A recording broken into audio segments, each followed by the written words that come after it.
So there's no end to these solar boats, what you can do as far as kind of Gucciing them out, all the add-ons, accessories, stuff like that. So here we're going to talk about another accessory that's quite common, or at least the principle of it. You need a water pump to get the water out of your boat. The drain doesn't work, so you either need a hand pump, or you can really Gucci it out and go with the Milwaukee electric hand pump. So let's see here how it works on this Solar 420. Okay, here we go. So we wash the boat out with a bit of water, get rid of some of that sand. Let's see how quick this pumps it out.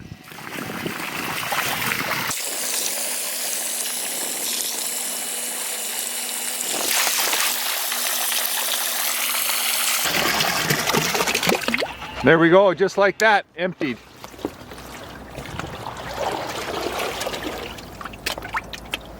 So when you have an adjustable transom on your boat, typically you have some issues with backspring and pressure coming in from water. So then obviously in the solar, it has a plug in it. Even though that it says it's self-draining, it doesn't really drain. So water in the boat actually weighs 9 pounds a gallon, and you don't want to have, especially if you're getting a small little 420, it doesn't, you know, it's really important that you actually go to something to get rid of water. So one of the shims that you can make to kind of block it, you know, gets in place and then prevents water from coming up. You can still get water through the back, but typically it doesn't come in, and that's what you're trying to avoid, is water coming in, backsplashing, right? So sometimes if you adjust your motor correctly, you'll see that your motor should actually be fine-tuned and should be no spray coming up. It should all be going outwards and downwards. So, you know, that's part of the issues of looking at how to manage water, right? So it's just a block of Teflon, you know, simple design, slips right in and just prevents water from coming in, right? You know, it just locks down, nice, just simple. You know, the more you can keep your boat light and agile, that makes it work better. So for some reason, let's say you put your boat on and your motor on in the morning and you forgot to tighten your clamps all the way super tight. You were daydreaming. This is what this is designed for in the solar boats. You see there's an eye. It's actually meant that you actually put a safety chain onto your motor. So back in the day, if you hit something hard enough, and you did the stupid, because you shouldn't be hitting something that hard, but if you can knock the motor off, and if you knock the motor off and you're in 3 or 4 feet of water or 5 feet of water, you may not see your motor again, especially turbine. So this is one way of at least hanging onto your motor, keeping your motor kind of somewhere there, right? Just to manage it. So when you're sitting on the board all day, the plywood, unless you've got those foamy inserts to cover your butt, it gets a little tiring, especially you're not really locked in. You know, a simple thing from Cabela's, it's a fold-up seat, really easy, bolts onto the wood. You put a piece of styrofoam, a little bit of padding on it if you want, just to keep your butt warm, but kind of locks you in. You can sit sideways or you can sit forward. You know, you have lots of control, but just this little bit of a dish kind of keeps you in when you're going. You know, at the other time is hanging onto the lanyards on the side. Just put them on the side. These are just prussics.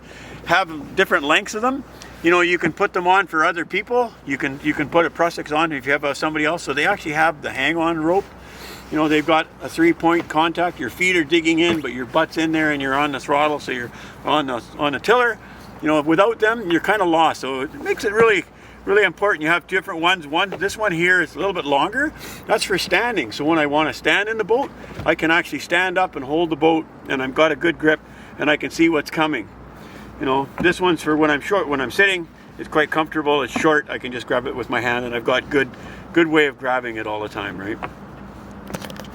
So when you're loading these inflatables, there's a transition before it goes on step. Typically it climbs up, and the nose comes straight up, and it's not a flat takeoff, not a runway. It kind of climbs up. So if you don't have things secure in your boat, the floor is slippery. They're going to slide right down and attack you, which is going to change the weight angle. So everything that you do should be secured in. And that's as simple as a box that you have your tools. You can secure it in the front so it's not going to come at you, right? You can lock it down. You can have your stuff in there. You can have another box if you wanted to. This one, we just adjusted the transom on this, so we don't have it, we're not going anywhere yet. But you can see, you can drop it in the front. You have control. Now nothing's coming attacking you when you're running the boat. You have lots of control over everything, because you know you want to manage what's loose. So these tie downs, you know, typically you can find them atmosphere some really good ones. These are really nice because they're kind of in bed rubber. Again, managing because it's a PVC boat. It's actually, you know, it does have its issues. So having some long lines handy so that when you're coming you have shore lines to grab hold of in case something goes south. Having one solid. Having a short one that if you just want to do something instead of grabbing the long one, you can have a shorter one. You know, and trying to manage all your D-rings. You know, when you get a chance and your boat doesn't have enough, they're really easy to install. It's just a matter of a little bit of prep work, a little bit of glue lay down, put the D-rings in, and then you have a secure point. You know, part of the problem with the Solars is they have this front buckle in the front here. Every one that I've owned, we've ripped those off. Do not use that as a pull point. If you pull with that, you will tear this right off. This one has never been used. It's brand new, and it's going to look like that because I'll never use it. I'll rather use a point like this, which is more secure, or a 3-point on the big D-rings with a 3-point pull.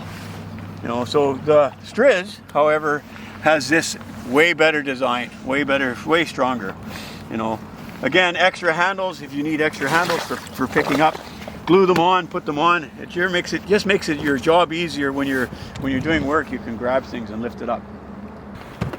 So when you're in the river, you know, having something that you can have handy. So if you want to have your water or your drink bag beside you, these are really simple. These are actually from pontoon boats. They're just a bag. They're not really waterproof, so don't expect them to, you know, take a lot of water. So don't put stuff that's valuable in there. But stuff like a drink container or something, because when you're running, trying to look for stuff and it's laying on the floor, it's not really fun. But if it's right beside you, you know, you can see, you could zip it up and you could grab whatever you want right away. If you needed a tool, you could keep it handy in there, you know, in case you're doing a bunch of things. But the idea is to manage all your gear all the time, right? So it's not loose and you don't have to go search for it. Because typically when you're with a bunch of guys and everybody's going down the river, there's no time for any drinks or anything because everybody's in a big hurry to go. So it's like, where am I going to grab that, right? So